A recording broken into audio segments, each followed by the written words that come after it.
अच्छा, नेक्स्ट हमने topic start करना है एवोगैड्रो नंबर।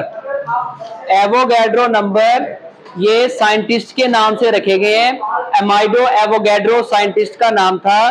अब क्योंकि किसी भी चीज का अगर एक मोल होगा ना, उस मोल के अंदर कितने पार्टिकल्स होंगे वो गिनना नामुमकिन थे। तो इसने एक नंबर पेश कर दिया कि हर एक मोल के अंदर इतने पार्टिकल्स होते हैं।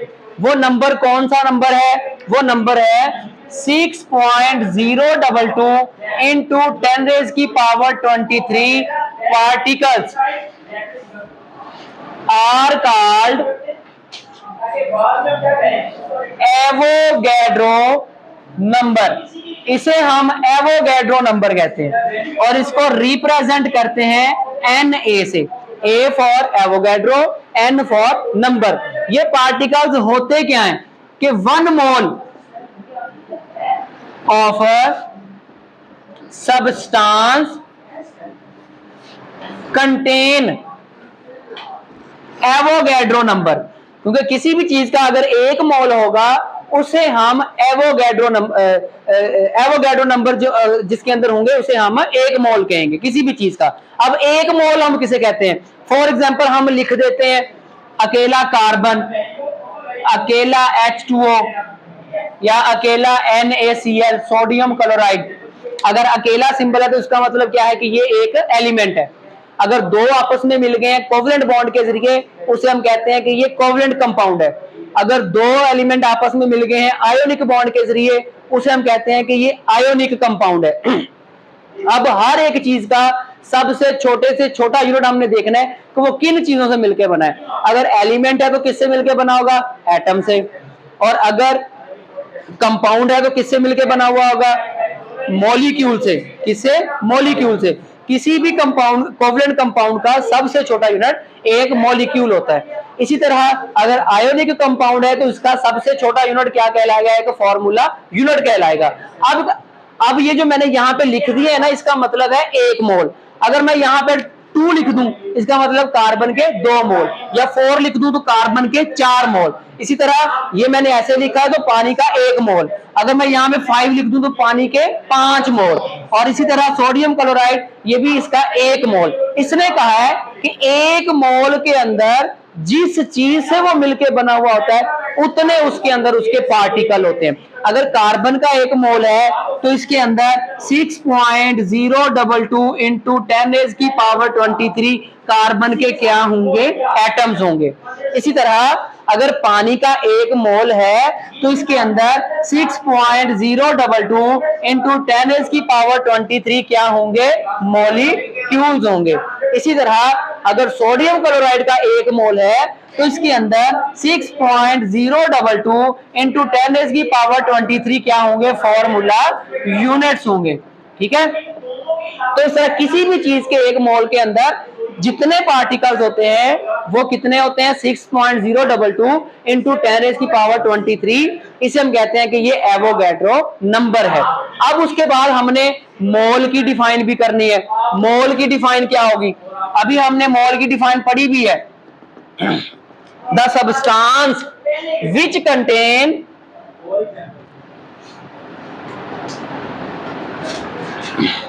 (6.022 into 10⁻23 particles is called मोल।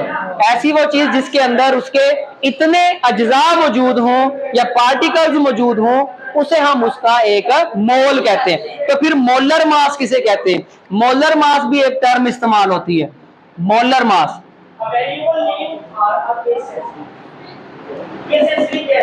नाम से ही जाहिर है कि किसी भी चीज के 1 मोल का जितना मास होगा उसे हम क्या कहेंगे? मोलर मास कहेंगे। The mass of 1 mole of substance is called molar mass. किसी भी चीज के 1 मोल का जितना वजन होगा, 1 मोल से मुराद इतने पार्टिकल्स का जितना वजन होगा वो उसका मोलर मास कहलाएगा। अब हमने एक केमिकल रिएक्शन के जरिए एवोगैड्रो नंबर्स भी पढ़ने हैं और साथ में मोल्स भी पढ़ने हैं और साथ में मोलर मास भी पढ़ना है, क्योंकि जब भी दो स्पीशीज का या केमिकल्स का आपस में रिएक्शन होता है तो वहां पे एवोगैड्रो नंबर्स भी इस्तेमाल होते हैं, मोल भी इस्तेमाल होते हैं और उनका मोलर मास भी इस्तेमाल होता है। जैसा कि फॉर एग्जांपल अगर हम देखें कार्बन के 2 मोल जब रिएक्शन करते हैं ऑक्सीजन के 1 मोल के साथ तो वहां पे कार्बन मोनोऑक्साइड के 2 मोल प्रोड्यूस होते हैं। 2 कार्बन थे 2 ऑक्सीजन, तो कार्बन मोनोऑक्साइड के कितने मोल प्रोड्यूस हो गए? 2। अब मुझे बताओ इनमें से कंपाउंड कौन सा है और एलिमेंट कौन सा है? ये कार्बन क्या है? कार्ब अकेली चीज होगी तो एलिमेंट होगा। कार्बन क्या है? एलिमेंट। और ये किससे मिलकर बना होगा? एटम्स से। एटम्स से मिलकर बना है। ऑक्सीजन क्या है?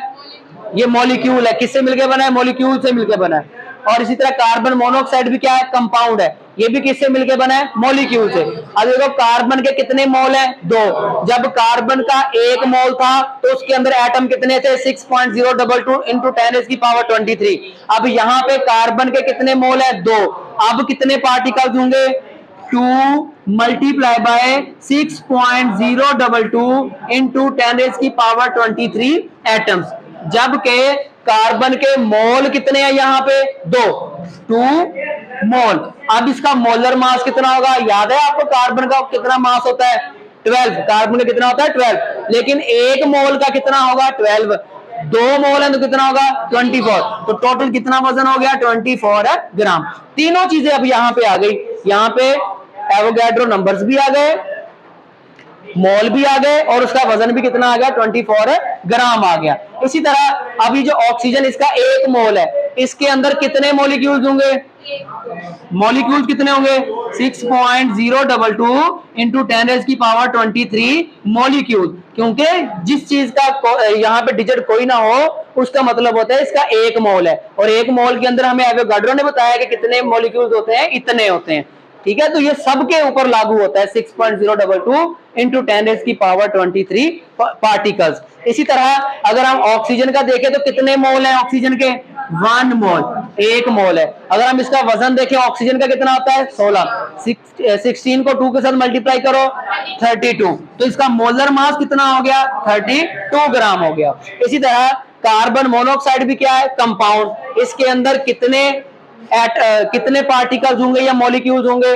2 मल्टीप्लाई बाय 6.022 इंटू 10⁻23। इसके अंदर क्या होंगे? मॉलिक्यूल्स होंगे। क्योंकि ये 2 से ज्यादा एलिमेंट से मिलकर बना है, इसका सबसे छोटा यूनिट क्या होगा? एक मॉलिक्यूल होगा। अगर 1 मोल होंगे तो इतने मॉलिक्यूल्स होंगे, अगर 2 हैं तो 2 को इसके साथ क्या कर देंगे? मल्टीप्लाई कर देंगे। अब देखो इसमें कार्बन मोनोऑक्साइड के मोल कितने हैं? 2 मोल। और इसका अगर हम मोलर मास निकालें, कार्बन का कितना होता है? 12। ऑक्सीजन का कितना होता है? 16। 16 और 12 कितने हो गए? 28। 28 को 2 से मल्टीप्लाई करो कितना हो गया? 56 ग्राम। 56 ग्राम इसका क्या हो गया? मोलर मास हो गया। इस तरह अब आपको कोई फॉर्मूला दे दिया जाए, उसके अंदर आपको एटम्स मॉलिक्यूल्स निकालने आने चाहिए और उसका मोलर मास जो है वो भी निकालना आना चाहिए। आपकी बुक के अंदर एग्जांपल्स दी गई हैं, फॉर्मूलाज दिए गए हैं, उनका आपने क्या करना है? मोलर मास निकालना है। जैसा कि पहली एग्जांपल दी गई है H3PO4 एग्जांपल दी गई है, इसका मोलर मास निकालो। अब देखो यहाँ पे मोलर मास निकालने से पहले आपको कुछ एलिमेंट्स के मोलर मास याद होने चाहिए। जैसा कि हाइड्रोजन का कितना होता है? 1। ऑक्सीजन का कितना होता है? 16। कार्बन का कितना? 12। नाइट्रोजन का 14 हो गया। उसके बाद सोडियम का 23, मैग्नीशियम का 24, उसके बाद एल्यूमिनियम का 27, उसके बाद सिलिकॉन का 28, उसके बाद कैल्शियम क्लोरीन का 35.5, पोटाशियम का 39, कैल्शियम का 40। ठीक है, जिंक कितना आ गया? 65। तकरीबन ये एलिमेंट्स के मासेस याद कर लो, फिर आप किसी का भी मोलर मास निकाल सकते हो।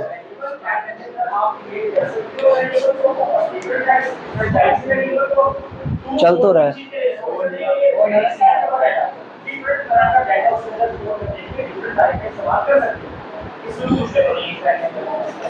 अच्छा, अब उसके बाद अगर हम देखें H3PO4 मोलर मास हमने निकालना है, तो हाइड्रोजन का कितना है 1, हाइड्रोजन की जगह पे क्या आ जाएगा 1 आ जाएगा, जितने एटम हुए वो उसके साथ क्या कर जाएंगे मल्टीप्लाई कर जाएंगे, फिर प्लस आ जाएगा फास्फोरस, फास्फोरस का कितना होता है 31, सल्फर का कितना होता है 32, फास्फोरस का 31 है तो यहाँ पे क्या आ जाएगा 31, प्लस ऑक्सीजन का कितना है 16 और उसके एटम कितने हैं 4, 16 को 4 के साथ मल्टीप्लाई कर दो 64 प्लस 31 प्लस 3, 31 और 3 कितने हो गए 34, 34 और 64 कितने हो गए 98 ग्राम। इस तरह अगर कोई भी फॉर्मूला आ जाए, किसी भी फॉर्मूला से आप लोग उसका मोलर मास जो है वो निकाल सकते हो। अगला फॉर्मूला बताओ क्या है एग्जांपल में, अगला फॉर्मूला बताओ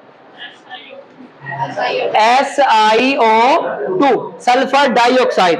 अब सल्फर डाइऑक्साइड में से सॉरी सिलिकॉन डाइऑक्साइड, सिलिकॉन का कितना है 28 प्लस ऑक्सीजन का कितना होता है 16, 16 को 2 के साथ मल्टीप्लाई कर दो 16 2 32 प्लस 28 कितना हो गया 60 ग्राम, 60 ग्राम जो है वो सिलिकॉन डाइऑक्साइड का मोलर मास निकल आया।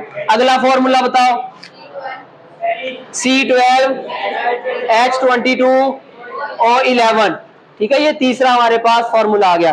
कार्बन का कितना होता है कार्बन का 12, इसके 12 एटम है, 12 इसके साथ क्या कर देंगे मल्टीप्लाई कर देंगे, प्लस हाइड्रोजन का कितना 1, उसके एटम कितने हैं 22, 22 इसके साथ क्या कर गया मल्टीप्लाई कर गया, प्लस ऑक्सीजन का कितना आता है 16, उसके कितने एटम है 11, 11 इसके साथ क्या कर देंगे मल्टीप्लाई कर देंगे, 12 12 का 144 प्लस 22 को 1 के साथ किया 22 प्लस 11 को 16 के साथ किया 176, इन सबको प्लस करके जो आंसर आएगा वो इसका मोलर मास होगा। इसी तरह आगे बताओ क्या है